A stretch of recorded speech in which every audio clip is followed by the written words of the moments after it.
স্বামী তার ওয়াইফের পিছনে সাপোর্ট হয়ে দেওয়াটা ভীষণই দরকার। বিকেল থেকে রাত্রি পর্যন্ত কী কী কাজ করি সেটাই তোমাদের সাথে শেয়ার করো। রাধে বন্ধুরা, তোমরা সবাই কেমন আছো? আশা করি তোমরা সবাই খুব ভালো আছো, আর আমরা বাড়িতে সবাই ভীষণই ভালো আছি। তো এই যে এখন বাজে মোটামুটি কটা বাজে, 3:30-4টে নাগাদ। আর এই যে মা এখন বাড়ি চলে যাচ্ছে, মানে এইটা হচ্ছে 2 দিন আগের ভিডিও, মারি যাওয়ার ভিডিওটা শ্যুট করে রেখেছিলাম, সেটাই তোমাদের আজকের ব্লগের সাথে অ্যাড করে দিলাম। তো এই যে মা বাড়ি চলে যাচ্ছে, মা তো কাজ আছে, তো মার জন্য মা বাড়ি চলে যাচ্ছে। আর এখন আমি যাব ঘরে প্রচুর কাজ আছে। আমি বিকেল থেকে, মানে সবসময় তো ঘুম থেকে উঠেই গুড মর্নিং বন্ধুরা এইটাই বলি, কিন্তু আজকে বিকেল থেকে তোমাদের সাথে ভিডিওটা স্টার্ট করছি। আই হোপ তোমাদের ভিডিওটা ভালো লাগবে, পুরো ভিডিও সাথে থাকো, অনুরোধ রইল। ওই যে মা গেছে তাই বগুন তার পিছন কিছুটা আগেই দিতে গেল মাকে। আর তারপরে ঘরে এসে এই যে দেখলাম মুসুর ডালটা একটু শেষ হয়ে এসছে। তো ঘরে তো সেদিনকার মানে আমার হাজব্যান্ড আর আমি মিলে গেছিলাম ওই গ্রসারি বাজার দোকান করতে ওই মলে। তো ওই জন্যই হচ্ছে সেদিনকে যে যত বাজার দোকান ছিল সেগুলি এক্সট্রা যেগুলো ছিল, আর সেগুলো সব একটা বালতিতে করে রাখি আমি, তো গ্রসারি বাজারগুলি। তো সেই দেখলাম মুসুর ডালটা কম হয়েছে, তো ওই জন্য মুসুর ডালটা কৌটোয় ঢালতে চলে আসলাম, কারণ কালকে সকালেই রান্না আছে। তো মলের ডাল আর বাজারের ডালের মধ্যে তফাৎ দেখালাম। মলের ডালটা অনেকটাই বড়, আর এই যে আমাদের যে বাজার থেকে ডালটা নিই ওটা একটু ছোটো অনেকটাই, তো সেটাই তোমাদের দেখালাম। আর না, মলের ডালটা সিদ্ধ করার সময় দেখি একটু কালো হয়ে যায় যতই কিনে জলদি সিদ্ধ করি, আর মানে বাজারে যে ডালটা সেটা সিদ্ধ করলে না কালো হয় না, কেন জানি না, কোনটা ভালো কোনটা খারাপ আমি তো বুঝতে পারি না। আর যাই হোক, এদিকে হচ্ছে কৌটোতে এখন ঢেলে নিলাম। এই যে আমি কাঁচের জারগুলি নিয়েছি, এগুলি আমি 550 টাকা 6 পিস কিনেছিলাম। তো ভাবছিলাম 8-6টা কিনলে মানে ভালো হতো, আর সাথেই 6টা ছোটোটা কিনতাম যদি ভালো, তাহলে খুব ভালো হতো। দেখি মার বাড়িতে কদিন পর তো শিফট করবো ভাবছি, তখন নিয়েই নেবো কটা মল থেকে ছোটো ছোটো কৌটোগুলি কিনতে পাওয়া যায় দেখি কাচের। তো ওগুলো না খুব ভালো হয়। আর আমার যত কাচের ছোটো মশলাদানি এগুলি আছে, যেগুলি হচ্ছে জিরে কালো জিরে এগুলো রাখি, সেগুলো হচ্ছে আমার সব কফির কৌটো। যাই হোক, এদিকে হচ্ছে বিকেলবেলা হচ্ছে আমি বাসনটা মেজে নিচ্ছি। আর হাজব্যান্ড বাড়িতে আছে আজকে, তো ওই জন্য হচ্ছে ও ওঠার আগেই, মানে ও ঘুম থেকে ওঠার আগেই বাসন টাসন মেজে নিচ্ছি, কারণ ও ঘুম থেকে উঠলে ওকে একটু চা টা দেবো এই সন্ধ্যেবাতি দেবো, তো তার জন্য ও ওঠার আগে এই রান্নাঘরটা পরিষ্কার করে নিচ্ছি। এই অল্প কটা বাসন ছিল এগুলোই মেজে নিচ্ছি, বেসিনে খুব একটা বাসন ছিল না। তো বাসন টাসন মেজে এই যে চলে আসলাম হচ্ছে সন্ধ্যে দেবো, তার জন্য সাথে নাইটিটাও চেঞ্জ করে নিলাম। করে নিয়ে এই যে চুলটাকে কি করব, চুলটা না একটু রাফ হয়ে গেছে, তো ভাবলাম যে কালকে মাথাটা ঘষবো, কালকে রং খেলা আছে, কালকে তো এমনি মাথা ঘষা করবো, আজকে আর মাথাটা ঘষলাম না।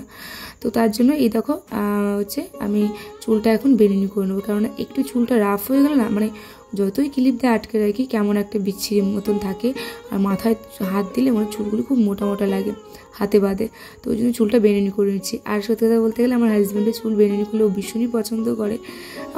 অনেক ছেলেদের অনেক রকমের পছন্দ থাকে, আমার হাজব্যান্ডের চুল বেনুনি করলেও খুব পছন্দ করে। যাই হোক, ওই জন্য চুলটা বেনুনি করে নিচ্ছে। আর চুলটা না আমার আগের থেকে অনেকটাই বড় হয়েছে, সাথে মেয়েরও চুলটা বড় হয়েছে। অনেকদিন ধরে হাজব্যান্ড বলছিল যে মেয়ের চুলটা কাটিয়ে নিয়ে আসতে, আর সত্যি কথা বলতে না আমার না মেয়ের এত চুলটা বড় হয়ে গেছে না, মায়ায় না কাটতে ইচ্ছা করছে না। তো হাজব্যান্ড অনেকদিন ধরে বকাও দিচ্ছে, মেয়ের চুলটা কাটিয়ে নিয়ে এসো, নতুন স্কুল শুরু হয়ে যাবে, চুলটা কাটিয়ে নিয়ে এসলেও রিল্যাক্সে পড়াশোনাটা করতে হবে, এখন এত বড় চুল করতে হবে না। অ্যাকচুয়ালি আমার হাজব্যান্ডের কথাটাও ঠিক, যে চুলটা এখনই বড় থাকলে ওই চুল সরাতে হতে পড়ার টাইমটা কেটে যাবে, তো তার জন্য হচ্ছে ভাবছি কাটিয়ে নিব, একটু ছোটো করবো, বেশি একটু ছোটো করবো না। তো যাক, দেখি কবে করি, অবশ্যই তোমাদের সাথে শেয়ার করবো। অনেকদিন ধরে বলছি চুলটা কাটাতে যাচ্ছি না নিজের গাফিলতির জন্যই। চলো, এদিকে তো আমি চুলটা বেঁধে নিয়ে একটু সিঁদুর পরে নিলাম। আর তারপরে এই যে আমি হচ্ছে ধুনো দেখিয়ে নিচ্ছি, ছোবড়া জ্বালিয়ে নিয়েছি, তারপর এখন ধুনো দেখিয়ে নিচ্ছি। আর এখন ভালো করে, আর এইটা না মানে দেখো, মানে ওইটা ধুনুচিটা ধরে হাত দিয়ে নাড়ালো না, ধুনুচিটা যতই নাড়াই মানে ভালো করে জ্বলে না, তাই জন্য এই যে একটা মোটা একটা কাগজ আমি এক্সট্রা রেখে দিয়েছি, ওই যে কী বলবো কার্ডবোর্ডের মতো কাগজগুলি, তো ওই কাগজটা দিয়ে আমি ওটাকে হাওয়া দিয়ে দিই, ওটাকে ভালো করে জ্বালিয়ে নিই। আর তারপরে এই যে তুলসী মঞ্চে একটু প্রদীপটা জ্বালিয়ে নিলাম। আর এখন একটু ধূপকাঠি জ্বালিয়েও দেবো, প্রদীপ আর ধূপকাঠি জ্বালিয়ে দেবো তুলসী মঞ্চে। তো প্রত্যেক দিন আমি তুলসী গাছটা জলও দিই, আর প্রতিদিন সন্ধ্যেবেলায় প্রদীপ জ্বালিয়ে দিই সর্ষের তেল দিয়ে, এতে নাকি সংসারের সুখ শান্তি ভালো মানে আসে, আর হচ্ছে লক্ষ্মীশ্রী বজায় থাকে, তাই জন্য সবসময় প্রদীপটা আমি জ্বালাই। আর আমার এই তুলসী গাছটার বয়স মিনিমাম হচ্ছে 3.5 থেকে 4 বছর হয়ে গেল, তো অনেক দিন হলো তুলসী গাছটার বয়স, তো দেখতে দেখতে 3-4 বছর বয়স হয়ে গেল ওর। যাই হোক, আমি শুনেছি তুলসী গাছ যত থাকবে ঘরে, মানে যতদিন বাঁচে তত ভালো। তো যাই হোক, আমার তুলসী গাছটাকে আমি মনে প্রত্যেক দিন জল দিই, ওকে খাবার দিই। খাবার তো মানে জল আর রোদ্দুর তো সবসময় পাই, যেহেতু জানলার পাশেই আমি রেখেছি তুলসী গাছটাকে। তারপর সারা ঘরে ধূপ দেখিয়ে নিয়েছি। আর চাদরটা মিনিমাম পেতেছিলাম আমি 6-7 দিন হয়ে গেছে। তো দেখলাম চাদরটা নোংরা নোংরা হয়েছিল, তো ওই জন্য চাদরটা তুলে ফেললাম। আর এই যে একটা কাঁচা চাদর পেতে দিলাম। এখন আজকে বিকেলবেলা চাদরটা পাতলাম, কেননা কালকে সকালে উঠে কাজ হবো। তো কালকে সকালে ঘুম থেকে উঠে মানে আমার হাজব্যান্ড ঘুমিয়ে থাকবে, ওকে তো তুলে বলতে পারি যে ওঠো চাদরটা চেঞ্জ করবো, ওই জন্য এখন চেঞ্জ করে নিলাম। কালকে সকালে তাহলে কেচে নিতে পারবো। আর এই যে হাজব্যান্ড হয়ে উঠে রেডি হয়েছে, ও একটু কিছু ঘরের বাজার লাগবে, তো সেইগুলি আনতে যাবে। তো ওই জন্য ও রেডি হয়েছে। আর আমি ওকে একটু চা করে দিচ্ছি, ও চাটা খেয়ে যাবে বাজারের দিকটায়। ওই গাড়িতে একটু তেল ভরবে, এইসব কুচকাচ কাজগুলি আছে, সেগুলি করার জন্য বেরোচ্ছে। যাই হোক, ওকে চাটা করে দিলাম। এখন হচ্ছে রাত্রে রান্নার পালা। আর মেয়ের লাস্ট কালকে এক্সাম আছে, ওই যে মোরাল সায়েন্স এক্সাম লাস্ট আছে। অ্যাকচুয়ালি এই মোরাল সায়েন্সের কোনো নাম্বারই অ্যানুয়ালের সাথে যুক্ত হবে না, তবু ওই যে পরীক্ষাটা যে কেন নিচ্ছে বুঝতে পারি না, বা সাবজেক্টটা রাখারও বা কী দরকার আছে, কোনো নাম্বারটাই দেবে না। যাই হোক, ওদিকে তো মেয়েকে পড়াতে হবে। হাজব্যান্ড ওই ফোন করে বললো যে চিকেন আনবো, তো মানে বললো যে আমি এতটা চিকেন আনবো, তো সেই অনুযায়ী তুমি মানে মশলা টশলা গুছিয়ে রাখো। তো ওই জন্য আমি হচ্ছে আলুটা কেটে ভাজতে বসিয়ে দিয়েছি নুন দিয়ে, আর মশলা কাটা করে সব করে নিয়েছি, মশলাটাও করে নিয়েছি, এদিকে আটাটাও মেখে নিচ্ছি। কারণ হাজব্যান্ড এসে বললো, ও ফোন করে বললো যে ও চিকেনটা করবে, আমাকে বললো তুমি শুধু রুটিটা করো আর আমাকে একটু গুছিয়ে দিও, আমি চিকেনটা করে দিই, তুমি ততক্ষণ মনাকে পড়িয়ে নিতে পারবে। কারণ ওকে তো পড়ানোটাও তো দরকার, তাই না? ওকে তো পড়াতে হবে, নাম্বার থাক না থাক ওকে তো লিখতে হবে, অন্তত 5 নম্বরটা তো তুলতে হবে। যাই হোক, এদিকে আমার আটাটা মাখা হয়ে গেছে, চলো ওদিকে আলুটাও ভাজা গেছে, তুলে নিই। আজকে আমার হাজব্যান্ড রান্না করবে আর চিকেনটা, তাই জন্য রাতে যতটা পেরেছে ওকে হাতে হাতে ও এগিয়ে দিচ্ছি। এখনও আমার হাজব্যান্ড বাড়িতে আসেনি, তো আমি আলু টালু ভেজে দেখছি, ও এসে দেখে মানে দেখবে রান্নার কিছুটা কাজ এগিয়ে থাকলে, যে রান্না করে মানে সে এসেই দেখে রান্নার কাজ কিছুটা কাজ এগিয়ে হয়েছে, তাহলে তার রান্না করতে আরও আগ্রহ লাগে। তো তার জন্যই আমি মশলা টশলা করে রাখবো, আর হচ্ছে যতটা পারি এগিয়ে রাখবো। তো আমার হাজব্যান্ড বাড়ি চলে এসেছে, আর ও বললো যে চিকেন মশলা আছে। আমি হ্যাঁ অনেকটা আছে। তো দেখছিলাম ডেটটা ঠিক আছে কিনা, তো এখনও 7-8 মাস ডেট আছে। যাই হোক, আমরা চিকেন মশলা আমি খুব একটা দিই না, আমার হাজব্যান্ড ও দেয় চিকেন মশলা, জিরে ধনে। তো আমি জিরে ধনে দিই না, আমি কাঁচা লঙ্কা আদা রসুন পেঁয়াজ লঙ্কা টমেটো এইসব দিয়ে রান্না করি চিকেন। কিন্তু ও ধনে জিরে তারপর হচ্ছে চিকেন মশলা এগুলোও দেয়। যাই হোক, যে রান্না করে তার পছন্দই তো রান্না হবে, এটা তো স্বাভাবিক কথা। যখন আমি রান্না করি তখন আমার পছন্দে, আমার হাজব্যান্ড রান্না করছে তখন ওর পছন্দে। যাই হোক, ওর পছন্দের মতনই হোক রান্না, করে দেয়, এটাই অনেক। কেননা মেয়েকে তো পড়তে বসাতে হবে, একটা ছেলে মানুষ যে করে দিচ্ছে এটাই অনেক। আর হ্যাঁ, একটা হাজব্যান্ডের না একটা মেয়ের পিছনে সাপোর্ট করাটা, মানে হাজব্যান্ডের তার ওয়াইফের পিছনে সাপোর্ট থাকাটা ভীষণই দরকার। যেরকম এই ছোটো ছোটো সাপোর্টগুলি না হলে হয় না।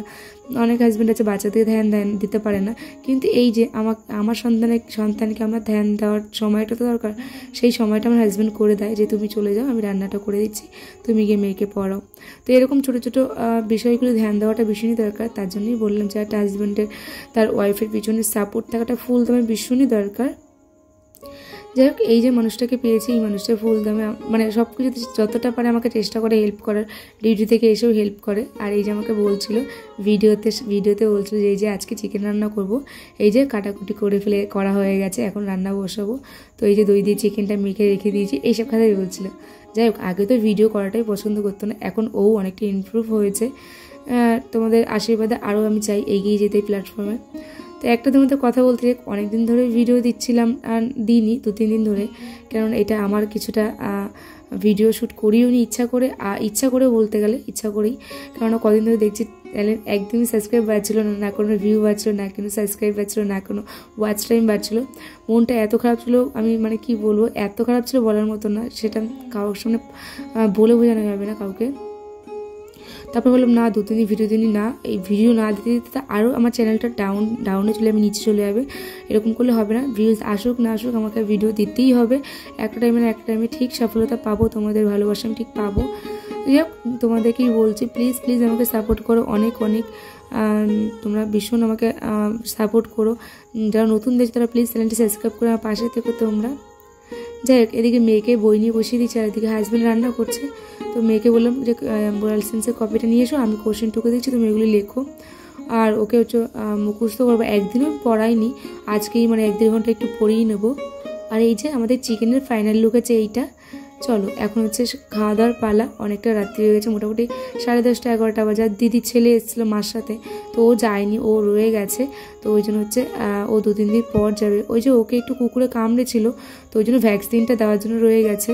তো মা বাবার বাড়ি গেছিলো ঘুরতে, মানে আমার মার বাড়িতে, তো ওখান থেকে কুকুরে কামড়েছে। তো দিদি কালকে আসবে, এসে ওকে ভ্যাকসিন দিতে নিয়ে যাবে, ওই জন্য মা ওকে রেখে চলে গেছে। তো এদিকে রান্নাবান্না সব কমপ্লিট, মেয়েকে পড়ানো হয়ে গেছে, তার জন্য এই দেখো বাসনটা বেরিয়েছে, বাসন কাটা মেজে নিচ্ছি যেন সকালবেলা বাসন না থাকে। আর চলো এখন হচ্ছে খাওয়া দাওয়াটা সেরে নেবো। চিকেন আর রুটি আর কিছু না, হাজব্যান্ডকে একটু দই নিয়ে আসতে বলেছিলাম, ও ভুলে গেছে। যাই হোক চলো চিকেন আর রুটিটাই খেয়ে নিই, এইটাই অমৃত তাই না, এইটাই মানুষ খেতে পায় না অনেক মানুষে। তো চলো এখন রুটি আর চিকেনটা বেড়ে নিই। তো হাজব্যান্ডকে আগে বেড়ে ওরটা বাড়ি, আমারটাও সাথে বাড়বো। আর ভিডিওটা কেমন লাগলো প্লিজ তোমরা কমেন্ট করে জানিও। ভিডিওটা বেশি বড় করব না। আর হ্যাঁ, অনেকটা সাপোর্ট দরকার তোমাদের, অনেকটা দূরে যেতে হবে, অনেকটা পথ চলতে হবে, তোমাদের ছাড়া তো পথ চলতে পারবো না। চলো অনেকটা জার্নি করেও এসেছি, আরও অনেক জার্নি করতে হবে। তো চলো টাটা, আর ভিডিওটা বাড়াবো না। সবাই ভালো থেকো, সুস্থ থেকো, আর ব্লগটা কেমন লাগলো কমেন্ট করে জানিও।